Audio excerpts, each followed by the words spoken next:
Alright, so hey there Cajon drummers and welcome to another video. If you're trying to improve your coordination, maybe even strengthen up your weaker hand on the cajon, then I think I might have just the exercise for you.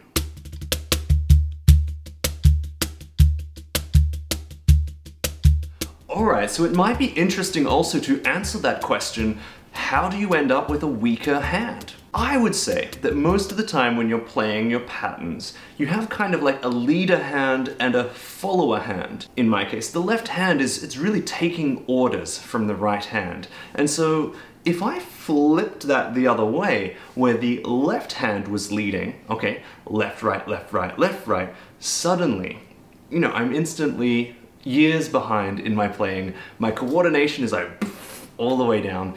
But what's happening? I'm giving some of that leadership role to my left hand. And in doing that, I'm improving my overall control of the weaker hand, as well as its technique and strength, just basically the quality of sound that I get out of this hand, not only when I'm leading with it, but all the time. Now, if you want to see my own personal example of progress in this area, you know, I've been on YouTube for so many years now. If you go and look at some of my oldest videos and have a look at what kind of technique is coming out of this left hand, you know, the quality of the sound, I would have to say that there's a big improvement in my balance between my hands if I were to compare myself now to those older videos. Alright, so reverse reggaeton, what are we doing?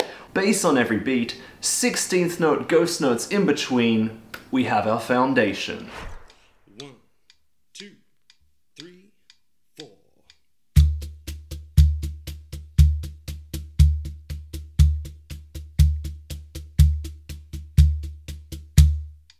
Okay. Now we're also going to use our left hand for some snare accents on beat 2 and, as well as 4 and. Let's do it. 1 and 2 and 3 and 4 and.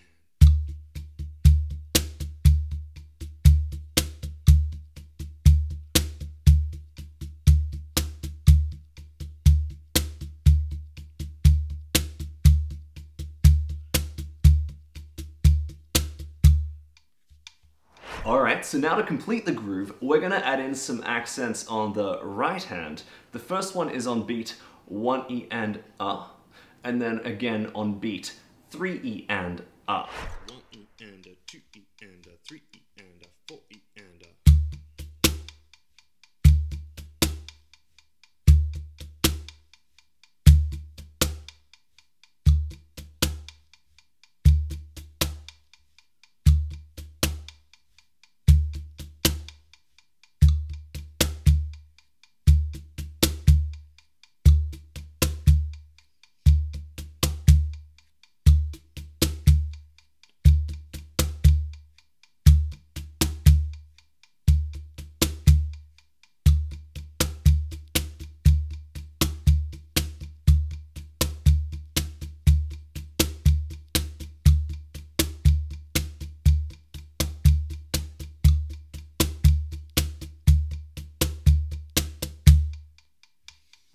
Okay, so we have ourselves now the reverse reggaeton groove, which is going to help a whole lot with your coordination and strength of that left hand, but there is a twist. There's always a twist. What we're doing now is continuing onto that thought of, well, there's the leader and the follower, right? I even mentioned before that when I do switch to leading with the left hand, I feel like I'm going back in time to before I had that level of coordination that I have today. So this next exercise, we're going to play 2 bars with our right hand lead, okay? So if you've just learnt this with the left hand lead, switch it over to the right hand lead now. So just right, left, right, left, right, left, instead of left, right, left, right, left, right.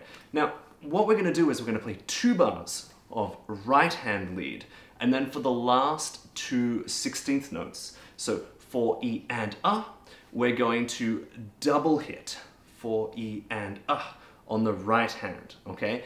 What happens then is we're gonna switch over to leading with the left hand. So then left, right, left, right.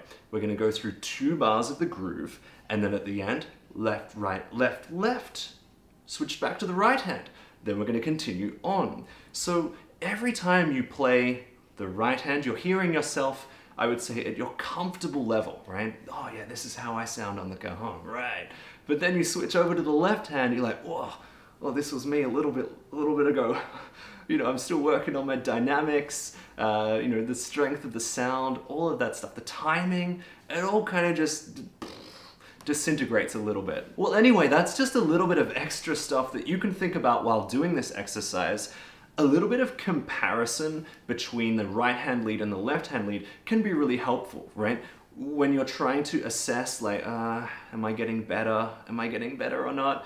Well, just listen. How close are they in sound and timing, right? Oh, your left hand sounds just as good as your right hand? Great. Find a more complex groove. Add some more complexity, some more accents to this one. Put in some fills.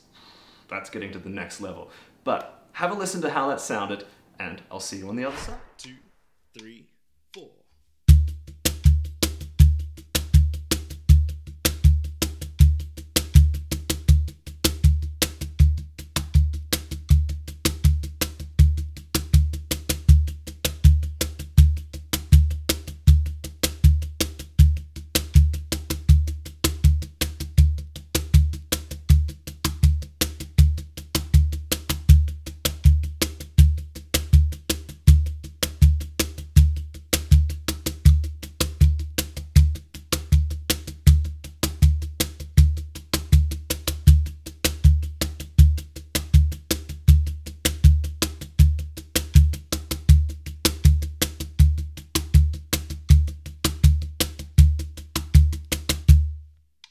I might talk about just at the end here how I don't ever expect my left hand to be as good as my right hand in that leadership role, right? But what I would like is to always be able to play exercises like this and kind of time travel, as we said, a little bit further back to where I was when my coordination wasn't where it is today, and slowly feel like, oh, there is some improvement there, and I am becoming a more flexible, a more balanced player, which is, you know, a really, really useful thing to think about in your practice. If you are running out of things to do, try these exercises, add variations to them, see if you can take them a little further than I have.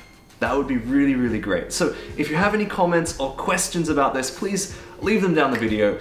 If you want to see more videos like this in the future, if you're new here, hit that subscribe button. There's a bell if you'd like notifications too. And we have a membership on the channel that's basically like 4-part courses, taking you a little more in depth to the different topics of the cajon, things like that. And there's a Discord group. Discord group's pretty fun. Basically, you can join it and chat with other people who are interested in cajon. And yeah, it's just a cool little community. Love to invite you. Come join us. Should be fun.